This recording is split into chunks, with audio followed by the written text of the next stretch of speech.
Celtics with a chance to make a move in the standings. I'm going to talk about that with Tom Westerholm and trade rumors. Dennis Schröder, are there deals? Are there not? Marcus Smart is a target. It's all coming up right now on the Locked On Celtics podcast. Be ever ready. Recognize the city of champs. Boston, baby, we do what you can't. Locked on number 18, Tatum and Brown, J-team, step back. We gon' wet that and slay teams. Of course, the Celtics, who else could it be? Screaming like KG with the Larry O.B. Karalis above average, assessing the team status. Best daily pod, no cap, salary matching. Clutch like Bird the DJ, keep John on replay. Prime time, dapping up the truth on the sideline. Raining J's, how it started, raising banners, how we finished. Locked on Celtics pod, home of the winners. B. Hey there, thank you for making the Locked On Celtics podcast your first listen every day. Part of your daily routine is here for you Monday through Friday. Free, daily, everywhere podcasts exist. The show is also on YouTube. Would really love to see you catch the show on YouTube. I'm John Karalis. I cover the Celtics for Boston Sports Journal. I've written a book called The Boston Celtics All-Time All-Stars. And I'm one of the voters, one of the media voters on the Boston Celtics 75th anniversary team. Today's show is brought to you by BetOnline. BetOnline has you covered this season with more props, odds, and lines than ever before. BetOnline, where the game starts. So coming up in the second, third segments, we'll get into a lot of the trade rumor stuff. Trade deadline is on Thursday, so there's a lot to get to. Rumors just keep popping up here and there. Mostly Dennis Schröder, some Marcus Smart stuff coming in. But let's start talking about this team where they are. They're falling out of the sixth seed tie because the Toronto Raptors are beating the Charlotte Hornets. I think it might be over by the time we're done with this intro. So they'll jump into the sixth seed by themselves. Celtics are right there if they beat the Brooklyn Nets tomorrow. And so to do that, let's talk to Tom Westerholm at Tom_NBA, friend of mine, Boston.com, Geotime Podcast. What's going on, Tom? What up? What up? So how you feeling about the squad after now a fifth win in a row? Mm-hmm. In a row, beating up on the tomato cans, the boxcar willies of the NBA. But one point I made yesterday, and people love to discount, like, the Celtics just beating up on the bad teams, as if the teams ahead of the Celtics haven't also played and beaten these bad teams. Like, this is kind of how it goes. You play the schedule, and they've beaten these bad teams, and that's how they got a lead. Celtics are finally starting to play these teams, and now they're catching up a little bit. Well, yeah, and as if the Celtics weren't losing games like this early on in the season too, right? Like they lost plenty of these games where everybody was like despairing about them. And I think too, I would be willing to discount it if it was one loss, right? Or if it was one win, right? Or if it was, they won 2 out of 3 against bad teams. At this point, they've won 7 out of 8. They've won 5 in a row. Like, they have turned some kind of a corner. Now, I don't know how serious that corner is. And we'll start to get answers to that, presumably when when the competition picks back up. I was going to, I don't want to say Brooklyn because obviously Brooklyn's pretty banged up, but once the schedule ramps up again a little bit, I think we'll start to actually see how good this team is and, whether this is quote unquote real, but I do think it is real. I think they have proven that at worst, they are better than the team that started the season, which was probably predictable, right? As soon as guys stopped going in and out of the lineup, as soon as guys, kind of got a little bit of healthy, a little bit more continuity, they were going to be better. And I feel like that's where we are now. We don't know exactly how good they are, but we do know that they are a lot better than they were before. And that's something. Right. All of the stuff like the point differential that we're like, man, the point differential says they should be better. The net rating says that they should be better. All of these things say that they should be better. So what they were was terrible. And you tweeted this out the other day as the forget which one of the leads was collapsing. But no, it was the Charlotte game. It was the Charlotte game because it looked like they were going to lose that game. And it was, the Celtics at that point were up 4-10 in games decided by 5 points or less. And that was it. The Celtics couldn't close. They collapsed down the stretch. They didn't have a reliable lineup. They were going with the Schröder-Smart combination a ton because they didn't really have much choice. A lot of guys were out of the lineup. I said this the other day in Boston Sports Journal. I think what we have found out, what we have returned to is just normalcy. This is just now normal. What was before was not normal. And normal for this team, Tom, I think is something that we've talked about here before. This is a team that's 4th or 5th seed capable. Maybe, but like I'm going to repeat what I said before the season. Maybe they could make a run to the 3rd seed if one of the top seeds collapses. But generally, that 4-5 is where you'd think they'd end up. And here they are, kind of close to that spot. They are 4.5 games out of 1st, and that 4th seed, they're 3.5 games out of 4th, 3 games out of 5th. So catch a little bit of a heater, maybe win a couple more of these games. If I don't know what's going to happen with Cleveland, they're making their move. I don't know what's going to happen with Philly if the Ben Simmons thing doesn't work out. But it's not inconceivable that a team can make up 3 games in the last, 27 games left in the season. Like, that's not impossible, and that would put them kind of where we expected. And I mean, to your point about that 3 seed, it sounds, it sounds overly optimistic, but the thing is that everybody in that particular tier is so bunched up that like a win here, a loss there, and all of a sudden, if you get yourself up to that point, if you vault yourself into that, that stratosphere of the Eastern Conference, all of a sudden you are competing for like the 3rd seed or the 5th seed, right? Because like it's just it's so fluid in that range. And I think, this is what happens, right? When we've been talking all year about how certain lineups have these ridiculous net ratings, not just the Celtics themselves who have a net rating that suggests that their record should be better. Certain lineups are just killing teams, right? And they finally have that starting lineup intact that is just like truly obliterating teams. Like they're like 25, their starting lineup is like 25 points per 100 possessions that they're outscoring opponents. That's obscene. Like, and that's their starters. That's their most used lineup. It's just destroying people. That's a good sign. Like that is, and again, yes, they're doing it to the bad teams, but you know what they're doing to the bad teams? They're destroying them. Like they're not beating them by 8 points. They're not beating them, by running up a big lead and then losing the lead and then squeaking it out at the end.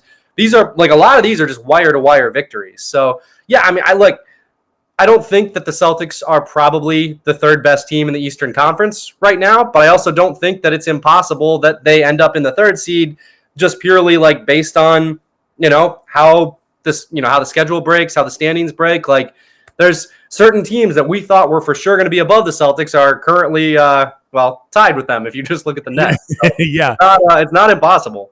It's not. And I think one thing, like the Celtics, I don't want to jinx it, but like the Celtics have gone through so much adversity.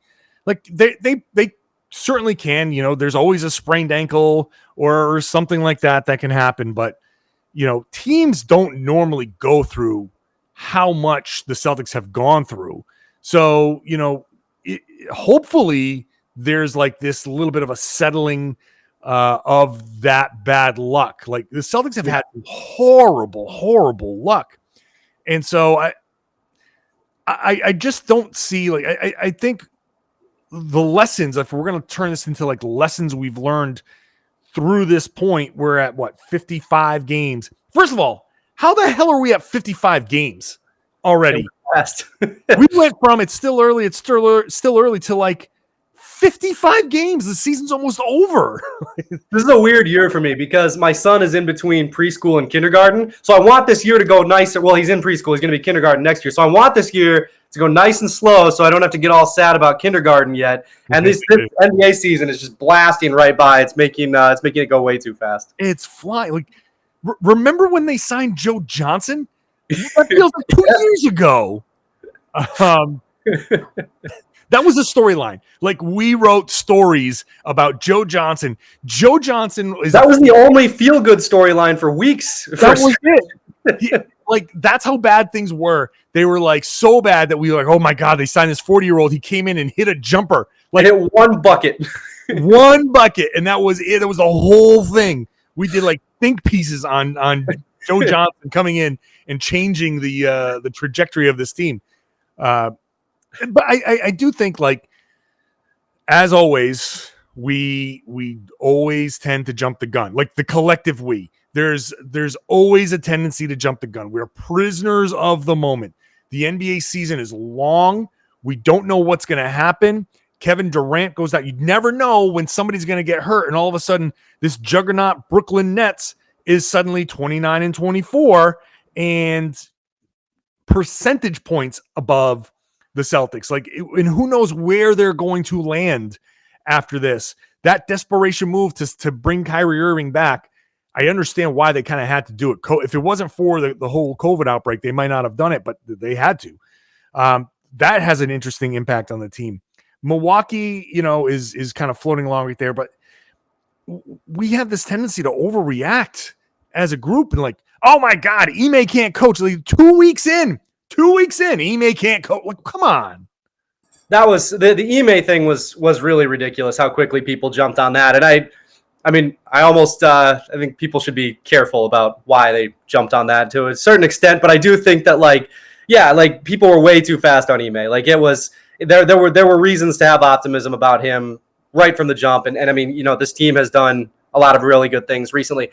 I will say, I think saying that everything, every bit of negative analysis about this team was not jumping the gun to me. We saw them all year last year and they were this team. They got to 23-24 and looked so much like last year's team. I think there were reasons to be I don't know about this team, but I also think that what people needed to do that whole time was be okay, there are reasons to have concerns. However, they are still basically 500 through this whole stretch. And if a few things break right, if Jayson Tatum starts making threes, maybe they explode and maybe they go on a little bit of a run. And, Tatum hasn't even really started making threes. They're just playing a lot better together now. Right.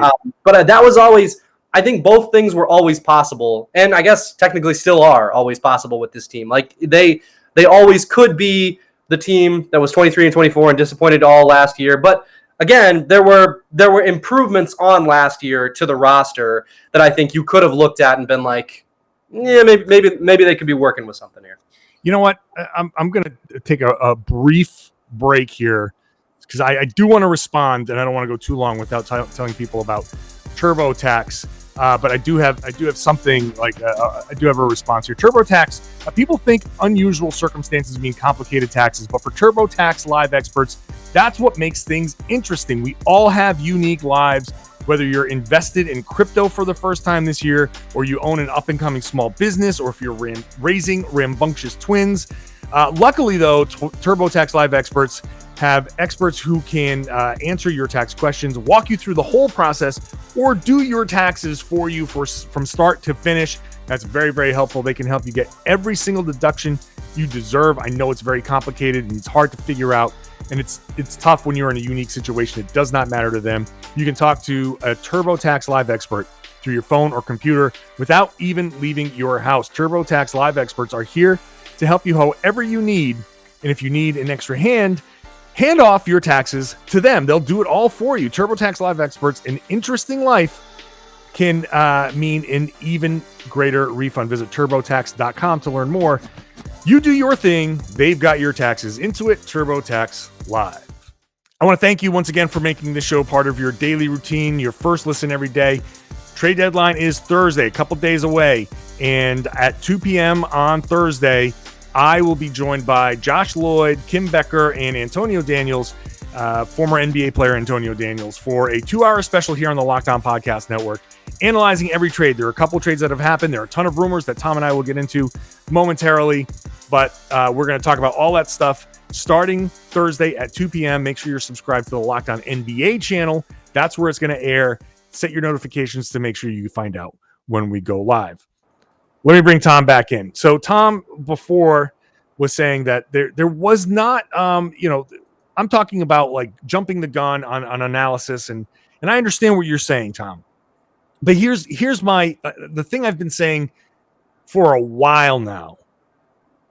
And this applies to the Grant Williams discussion. It applies still to Aaron Nesmith. It still applies a little bit to Romeo Langford, and it applies to the team as a whole. The past 2+ seasons have been abnormal. The COVID outbreak has changed the entire course of history here. And for the Celtics, that shutdown and return and short turnaround after that late run really screwed them over. And last season, with the return of Kemba Walker, that was supposed to be at the beginning of what everybody thought was going to be the season. Everybody, like I've talked to people in the organization, they've said, like, yeah, we were all planning on January being the start of that season. And all of a sudden that December turnaround changed everything. And okay, fine. You can say no excuses and whatever, every team was dealing with it, but it still doesn't mean that the Celtics weren't negatively impacted. Having Jaylen and Jayson come back without Kemba and then trying to work Kemba in changed everything with that dynamic. COVID, Tatum's long COVID, that whole thing changed everything with that team. There are so many, signing Jeff Teague changed, like not getting that the immediate return for Gordon Hayward, not having time to actually negotiate a sign and trade and having to scramble. That impacted this team. And then you switch to this season and the same thing, COVID, over and over and over again. This team was never, ever, ever, has never shown us who they truly, truly are. And that's where I have my beef with people who say they did show us who they are. They're a 500 team. Like, no, they did not have their team. They have not had their whole team until the past couple of weeks has been their first real stretch of having their whole team post Kemba, post all of that with the Jayson and Jaylen era. This is like the first time they've got a coach and all of these guys healthy, and we're starting to see a little bit of what they can be with Smart as the point guard and all of that. Like these past 2+ years, I don't think have told us a whole lot about who this team is. And we're only starting just now to get a sense, I think, of who they are. Yeah, I think that's all valid, and I think it's been proven correct, right? Like I think that's where we've landed. I think the argument that you could have made, and not to get too far into the weeds on this stuff, but the argument in the weeds, baby. It's a podcast, we got to do it. I think the argument you could have made in the past is that it's kind of a distinction without a difference, right? Like you can have all these, they're not excuses. You can have all of these reasons why things are the way they are, and you can still, all of that can still be true, and it's still, the team still could be a 500 team, right? Like Gordon Hayward broke his ankle, and it was unbelievably unfair for that team. Like it completely screwed their entire season. It completely screwed their entire plan, right? For like the whole trajectory that they were trying to work towards shifted as soon as Gordon Hayward broke his ankle, and it sucked. And it was like, yeah, that's like there was a reason why all these things fell apart, but they still fell apart. And I think that could have been the reason that you could give for like why, hey, the Celtics are a 500 team. However, that has not been proven to be the case, and I think you can point to any number of reasons why that isn't the case. Like Rob Williams is, like his emergence, I think is huge for all of this. Getting some bench help, Grant developing into a 3-point shooter, like all of those things ended up being, I think, the reason that this is a better team than a 500 team. But I do think that it was potentially in the cards that like this team just, one, struggles to stay healthy, and two, struggles to be cohesive. I think that was probably like possible. That was a timeline that could have happened. Sure. It seems that they are swerving away from that. And honestly, I mean, this team is so much more fun to watch. Like it is so much more, so much more watchable now. I'm very glad that they have swerved away from it. But if it had continued to go south, I think it would have been just kind of like there's a million reasons for this. It's nobody's fault. It just, things happen, and sometimes it sucks. Yeah, right. Right. And so now here we are. And I think that the Ime Udoka stuff was certainly premature. That was extraordinarily premature. Yeah. And the one thing that always stood out throughout the whole thing is that the guys always responded when they were challenged by him. They always responded when he was when he challenged them. And so the breaking of habits, as he mentioned, like Jayson Tatum is starting to really figure things out now. And it's taken a while for him to start to make those reads. And Jaylen is starting to get there too, to I think a lesser degree. But even that, it has a lot more to go. Like I'm certainly not sitting here talking about like this is the finished product, because there's still Dennis Schröder on this team. There's still Bol and PJ Dozier, and who knows what they're going to figure out with Romeo and Nesmith and all of it. Like there are still lots of questions. This is not a finished product by any stretch. But what we have seen is the progress, even if it is bad teams. Like you said before, they're blowing out the bad teams. They're not struggling against the bad teams. Mm-hmm. They're not necessarily collapsing minus the garbage time Detroit minutes. There's better pace to the games. Marcus Smart as the point guard is working. Jayson Tatum, distributing is working. All of these things, the defense with this lineup is working. Now, my biggest fear at this point is kind of like when you go to the batting cages and you kind of warm up in the 60-mile-an-hour cage, and then you get into the 90-mile-an-hour cage, and you're like, what the? It just flies right by you. Like, they're going to play a good team, and it might not be Brooklyn. It might be Denver or Atlanta. They're going to play a team that suddenly plays at a real different speed, and it's going to be like 12-0 run to start the game, and you're like, whoa, wait a minute. We're going to need to like dial it back. I think that might be in their future, but as long as they can kind of like recalibrate after that, I think they'll be fine. Hopefully, no matter whether they win or lose down the road, like I still don't expect a whole ton from this season. What I hope is gone is the what we saw against Atlanta the first time around. I hope those tend to go away or happen much less frequency. The 7 minutes without scoring, the collapses, the extended isolation, all of that stuff. Like I hope the worst of the worst is starting to go away. And then we know that sometimes they're going to come back because it happens to every team. But I hope the worst part of it is done. And I think a lot of that is just health, right? Like the fact, I think, because the big thing is that Marcus Smart and Rob Williams are healthy. Because like Tatum and Jaylen, like they're both awesome players. And yeah, they both sometimes do get bogged down in isolation. Then sometimes it's just a matter of like, hey, who else is going to take these shots? How else are we going to generate these shots? Because half the team is missing. Having Marcus Smart and having him distributing everything, having him just like take on those greater distributing roles. And I mean, this isn't meant to be a shot at Dennis Schröder, but just kind of like almost cutting down on his role so that Smart can be that distributor. That matters quite a bit too. And I think all of these things are working together in a really good way. And again, not like, to bring this back one more time, people were too quick on Ime Udoka. Like the fact that he's putting all this stuff together, I think, in ways that are really going to be beneficial for this team and are starting to show what this team's like best looks are. I'm really impressed with how he's kind of hammering. He's really hammering those looks, and he's just like, he's cut down the rotation, right? He's just like, okay, screw it. I'm done with this crap. I'm done with trying to like thread these needles. Here are my good players. I'm going to play my good players, put them in good positions, and it's working. So. Yeah. All right, let's get into some of the trade rumors. We'll come back and do that because that's what everybody wants to talk about heading into the trade deadline. First, BetOnline has you covered this season with more props, odds, and lines than ever before as the Super Bowl is right around the corner, or I'm supposed to say the big game. They did not say that. I said Super Bowl. They say big game. BetOnline remains the best spot for all your sports scores, podcasts, and news this season. It's not just football. BetOnline has up-to-the-minute info on pro and college hoops, NHL, boxing, UFC, along with live real-time updates of current games. Do not wait to take advantage of all the new amazing offers available for the 2022 season. BetOnline, where the game starts. Please gamble responsibly. Also, today's show is brought to you by my good friends over at Crack Sauce, CRAIC sauce.com. They're made in Lowell. These guys are great. They use like 10 to 20 different ingredients in their hot sauces, so it's not just peppers, vinegars, and just blow your face off hot sauce. It's good. It's got plenty of heat to it for sure, but locally made, local ingredients. It's a Boston Celtics season ticket holder who owns this company.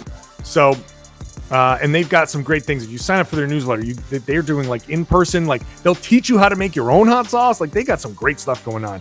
But what you really want is their Crack Sauce products, CRAIC sauce.com for 10% off. Use the promo code Locked On. You get a few different flavors. Golden pumpkin, which might be my favorite. It's hard to choose. The 40 Shades of Green Chili, Brian Burroughs Curry, and then the Mill City Red is their Louisiana style like red hot sauce. That's the stuff that they do have one of those as well. But it's versatile, multi-dimensional stuff. Flavorful ingredients for your cooking. So that's really, it's not just something you put on top. It can be something you use in your cooking. They're all gluten-free. It's great stuff. Crack Sauce, CRAIC, cracksauce.com.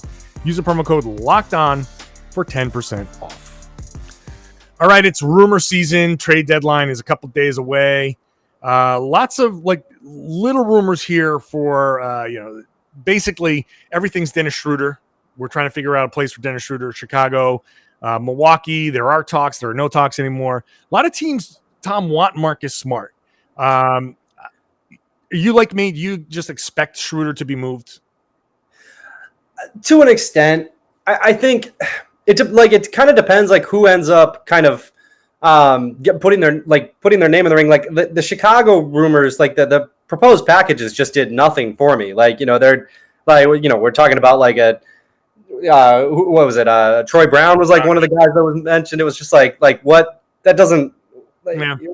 You're already trying to buy minutes for wings who aren't getting a ton of playing time anyway. Like that one didn't really do much for me. I mean, if you can find like a really good shooter somewhere, or not a really good shooter, because obviously that would cost probably more than Dennis Schröder. But I expect him to be moved because it makes sense to move him. Like it makes sense to try to find something. But if you're not going to get back somebody who is actually going to be in your rotation, I do question why you would trade him, right? Like if the person isn't going to crack your playoff rotation, Schroeder would. Like Schroeder would play in the playoff. So it makes sense to trade him. At the same time, like if you're not getting back anything good, I don't know that I would.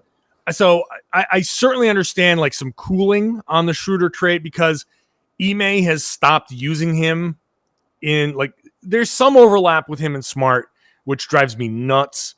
But now Schroeder's been minimized to a point where it's like, okay, like it's very much more acceptable, but he's also not been great off the bench. He had a couple of good performances, but he hasn't been great. My feeling on Schroeder is it's like the story of the guy who started trading a paperclip and started like trading up and eventually like got to a house.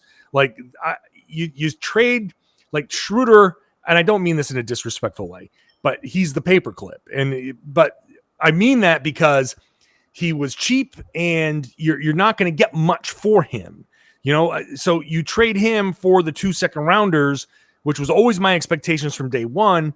You trade him for that. Then you use those 2 second rounders to help facilitate a trade. And like those flip into something bigger. And then that flips into something bigger. Like that to me is the progression of a Schroeder trade. It opens up time for Peyton Pritchard. And maybe along the way, you can get a little bit extra kind of another guard somewhere that, okay, in case Pritchard isn't working out for some reason, you get somebody else you can go to. I think it just makes total sense.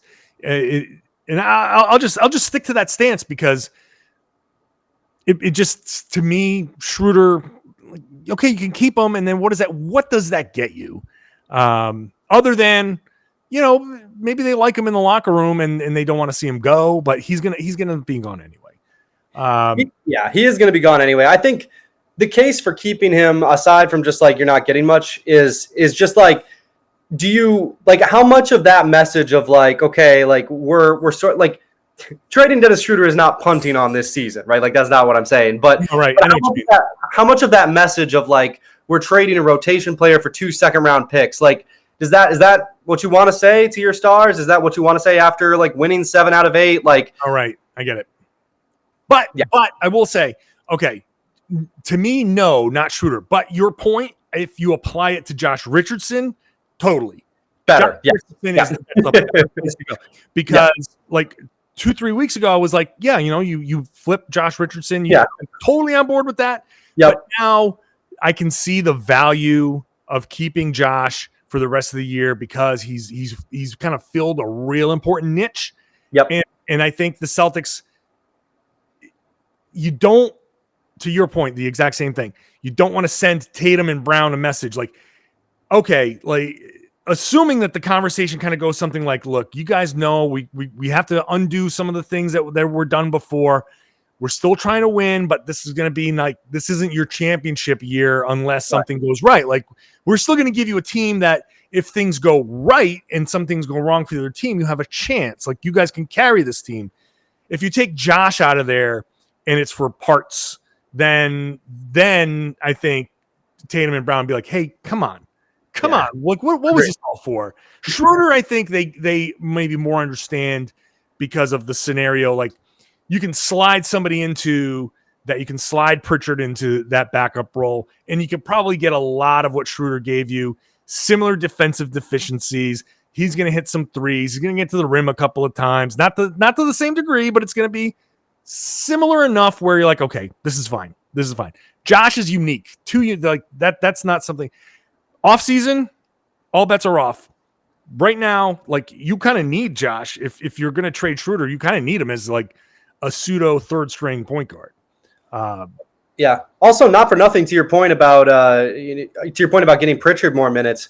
You probably could play Pritchard and Smart together just fine because Pritchard actually is like a floor spacer. Like that would, you can stick him in any corner you want. Like it's fine. So and his motivation isn't like I hate to say it, but Schroeder's motivations are still like he is considering his contract and his next team. Like he does still think about that.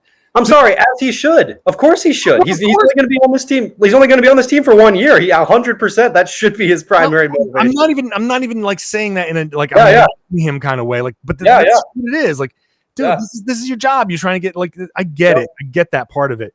But Pritchard being out there, like, he is not. His usage is not going to be anywhere close to what Schroeder's is, and he's going to move the ball and he's going to try to do the right thing. So I think that there's a minimal drop off. It's not as big a drop off as some people might think. But the big rumors that I've seen like recently is that Marcus Smart is being targeted by Minnesota, Atlanta, Dallas.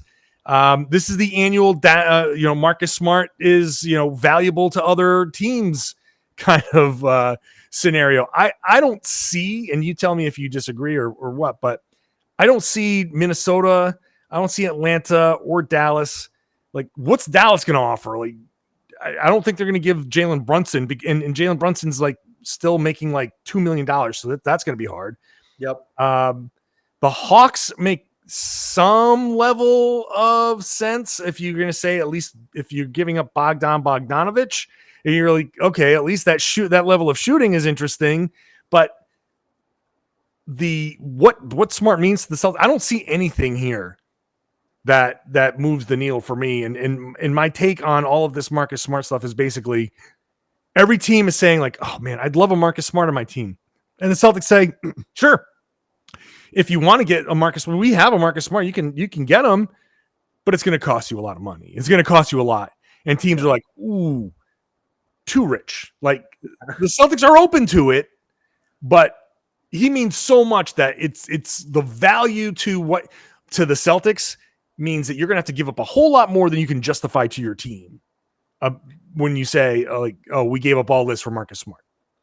Also, it's become more complicated as Smart has taken on a greater distributing role because is Schroder your starting point guard then? Like if you trade Smart are you getting back a point guard? Because that's the Brunson argument, but like you said, like that's already a complicated conversation. Minnesota, the packages that we were seeing were like, Beasley, like McDaniels, like these are not point guards. This Celtics team is thriving in part because they have a guy who is pretty exclusively focused on distributing. That's why Smart has been so good recently. That's why the Celtics have been so good with him in the lineup recently. They need that. So, Bogdanovich, sure. He's, a perfectly acceptable player. He fills a need for the Celtics, but it would also create a pretty major need that we've seen the Celtics, Smart's role with the Celtics has benefited them so much recently that I'm not sure how much losing him, but gaining the shooting. I don't think that balances out at this stage. Yeah, I tend to agree, and I think that what the key here is Smart. Smart still hasn't found his normal shooting level, which is still not a whole lot higher than what it is right now. But still, he's still below his normal percentages. But while he's trying to figure that out, he's shooting less than 10 times per game in this stretch. The other night he shot 3 times. That's important. And I think the shifting of roles throughout Smart's versatility is the strength, but this falls under the greatest strength is your greatest weakness argument, which is one that I love to make. that because Smart can guard anybody, and because Smart is a good passer and he can do other things, you want him on the floor. So you say, okay, fine, it's you and Kemba, and so, like, we need you on the floor so you can guard whatever. You guard Embiid for 5 minutes. Like, you just go do that. And it's like, yeah, sure, no problem. But I think that the more you put him in a different spot, like his mentality kind of shifts into whatever position he's playing. He's not going to just be a distributor when you're putting him at the 3. He's gonna shoot, because that you tend to find yourself when all those other guys are on the floor in spots where you can shoot, and especially he's the guy that they help off of when he's initiating.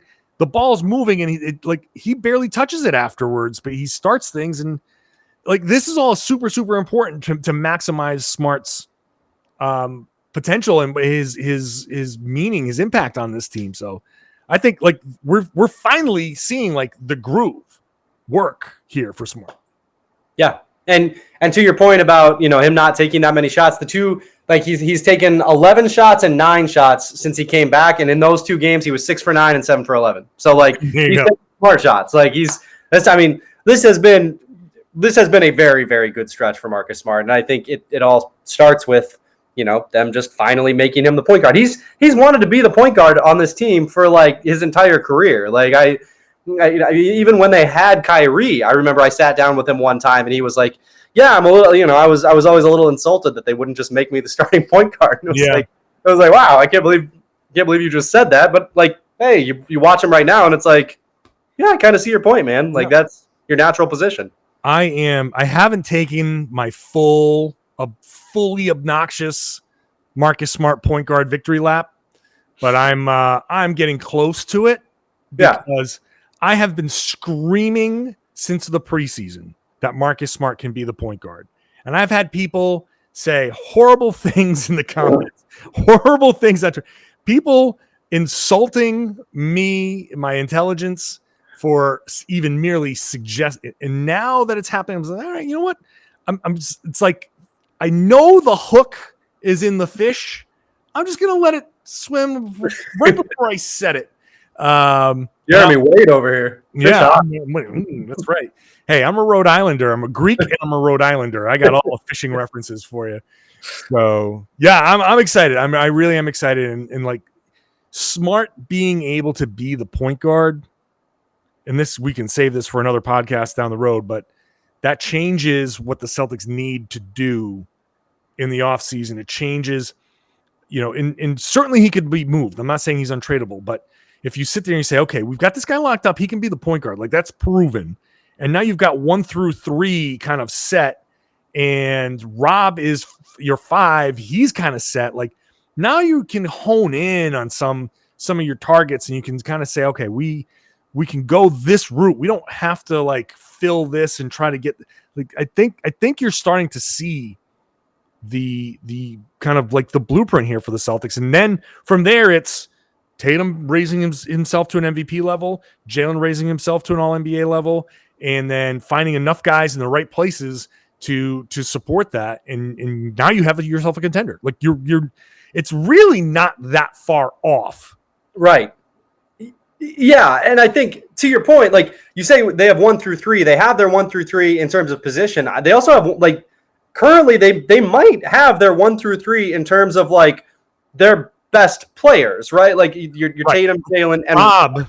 Because like Rob has gotten to that point where he's that guy. Like he's really good and he's perfect for Jaylen and Jayson. This like low usage, like shot blocking, spectacular, like brings energy with his, with his vertical. Like this offseason is going to be really interesting because like Rob has put himself, I think, in a position where, if there's a super, if there's like a star out there that you want to trade for, you've got some pieces, but like, do you want to give those pieces up? Like these guys are pretty good. Like they're working with something that I think, if you a few weeks ago, a couple months ago, whatever it is, if you said, oh, this Celtics team is really working on something because they have Tatum, Jaylen, Rob and Smart, you would have gotten laughed at. But I think over the last like few weeks, you've started to really see like, Okay, I see the vision, and there's something really interesting here. I think, to put it on trades for a second, like to bring it back to trades for a second, I think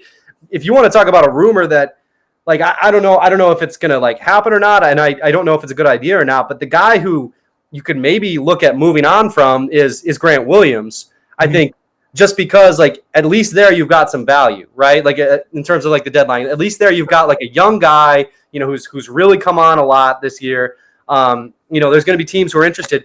You're taking a pretty major risk by like if you trade him, because you're trading like a really young player who's done like improved a lot. But like if you're focused, like if you're really trying to bring back some real value, I think that's maybe the place that you look. And his name has been floated in a couple of rumors, so we'll see. That wouldn't shock me. I think I said in his rookie year, I said Grant Williams strikes me as the guy who's going to have a 15-year career for like 8 different teams. Yeah, he's going to be the guy that when you have him, you're going to love him. He's going to do a lot for you, but he's never going to be a deal breaker in a trade, and other teams are going to want him. And so, like, I can see, like, Grant is just good enough to be wanted, and not good enough to be, like a sticking point in these. So yeah, I can definitely see that. I think Grant Williams is going to make a lot of money in 2-year, $28 million increments. Yeah, totally. I can totally see that. That can be a very, hey, like you get to see the country, I guess. So, yeah. Like I would have killed for that NBA career. Oh my God, of course. My final point on this is I'll go to the other teams. One team that the Celtics are playing and one team that's on TV right now, beating the Chicago Bulls 108-91 as we speak. The Phoenix Suns and the Brooklyn Nets. The Brooklyn Nets are the super team, and they were following that blueprint. And the Phoenix Suns are not a super team. And I'm not going to overreact to the, this is how you like, I know it's copycat and all that stuff. All I'm saying is the Phoenix Suns are showing that it doesn't have to be the 3 superstar dynamic to be a contender. What they have shown is if you play together and you've got that one guy that ties it all together, but it's all about the full team effort. You respect the coach and the pieces fit the right way. You got the right, like all of those stuff has the mix still has to be right, and it has to be a little bit more precise. You definitely have more wiggle room when you got 3 stars and one of them goes down. You can ride the other 2, but Phoenix has shown, like, you know what? If you get the right pieces, and the Celtics already have two like really great pieces there, you can be a contender. You can do this the right way. You just got to play the right way. And I think that message, with Ime and his connection to these guys, and the fact that they do respond to him, and the fact that Tatum is growing his game, that Jaylen is growing his game, and that Smart is growing into his role. Like, and like all of these things, you start to look at it and be like, you know what? The Celtics don't go full Phoenix, but on that meter, maybe they skew more Phoenix-ish in their team building than they do some of the other, like the Brooklyn-ish. If you go, if that's those are the 2 extremes, maybe the Celtics tilt like a little bit towards the Phoenix side. I think that's a great comp. I actually think that's like a really, really good comp, because I think the other thing that you can look at is the Suns. They drafted Mikal Bridges. They drafted DeAndre Ayton. Like, they brought in these guys, and DeAndre Ayton was not the best player in that draft. But you know what? He plays really well for them. Like, he fills a role for them. Like, Rob Williams, like, he is, like, he's a guy that they brought in. You look at him as kind of, he's a guy that they drafted. You look at, Smart, a guy that they drafted. Like, role players that they brought in themselves and that they developed themselves. I think that makes a lot of sense, because you also look at Brooklyn, right? One of the reasons that they were able to build a super team is because they're in New York. And I think one of the things that we're learning about Boston is that, like, players who come here, respect it, and they respect, like, the legacies and all that. But this, like, it's not necessarily a destination for the top level, like, free agent guys. I think you do have to have something that is a little bit more homegrown. Because if you have something that's homegrown, I think a lot of the players do kind of appreciate Boston. They appreciate getting to play in front of, like intense fans, and they appreciate, all of these things about Boston that, maybe you don't necessarily if you're, just coming in for a couple of years. So I think that's a great comp. Honestly, I think that should kind of be the Celtics mold if they're trying to, build a contender is try, have a couple of stars, have some real talent, but then also have these guys that you've developed, that you've and that you have brought in to complement the stars that you have. Like, as opposed to just mashing together James Harden, Kyrie Irving, and Kevin Durant. That could work because those guys are all awesome. Won't necessarily work, but it could work because those guys are all awesome. But there's another way to do it. I think that's a really good point, and also good for the NBA, because I think having both of those avenues to have good teams and to have entertaining teams is really important for the league. Yeah, no, that's a good point too. And you know what? It keeps the competitive balance. That's one star that maybe stays on his team and just keeps the parity there. Yeah, like you look at the Phoenix, like DeAndre Ayton. You know what nobody's talking about in Phoenix? Luka Doncic. No one's talking about Phoenix. They are in Sacramento, but they're not doing it in Phoenix. And they're not even doing it in Atlanta anymore. I feel like they're still arguing about it. Maybe a little bit. But it's not happening. Like you don't watch a Suns game and hear Doncic's name. Yeah. Really. No. Other than maybe the occasion of people making the point I just made. But so that's if they do follow that road, the other side of that is also you don't have to give up as much to get the guys that you're looking for, which means the Celtics can maybe hold on to an Aaron Nesmith or Romeo Langford. Maybe you don't have to give up both those. You don't have to. Maybe you don't have to give up a Robert Williams in a major package for a Karl Anthony Towns or anything like that. Like, sure, Karl Anthony Towns would be great, but like you keep the chemistry that's being built. Yeah. And what you have. And so that's more my hope. And I was always hoping that's how the thing would turn out. I think really, if you're watching anything for the next 27 games that they play, is that can that be how it goes? I'm seeing how the potential for that. Can they solidify that and give Brad Stevens that level of guidance, which means this trade deadline is just mostly Schroder goes out for picks, or you clear up some space and maybe you play the third team role and you use your exception and a guy that fits into under the tax that could be a shooter or something like you can maybe get a complimentary piece that way, but you're not really, you just do like little things here and then you go into the off season and just kind of play that. No Bradley Beal, no craziness there. You just kind of like build your team and move forward that way. So here's my final take, and I'm 35% serious about this take, is that maybe the Celtics are already at that Phoenix level if they had figured out a way to keep Terry Rozier and just make him a You want to talk about chemistry? Those guys love Terry Rozier. Oh, I want to have, and I'll save this. Maybe we'll do an off-season podcast, because I am not on the same page with you as Terry Rozier. And I know you love Terry Rozier. And yes, I do love Terry Rozier. I don't think that was going to go the way you thought it was going to go, but it's going to make for an interesting kind of like off-season debate somewhere along the line, maybe in the All-Star break or something. We'll talk about it, because I'm with it. That's a phone. All right. It's Tom Westerholm, Tom _NBA. Read him at boston.com. Tom, thank you very much. Thank you all very much for watching the show on a Monday through Friday basis, making the show your first listen every day. Would love to get you onto the YouTube show, because really trying to grow that. If you are not a subscriber, please subscribe. If you are a subscriber, I would love it if you shared the podcast and told your friends, told your family, tell everybody they should be listening to and watching the Locked On Celtics podcast here on the Locked On Podcast Network.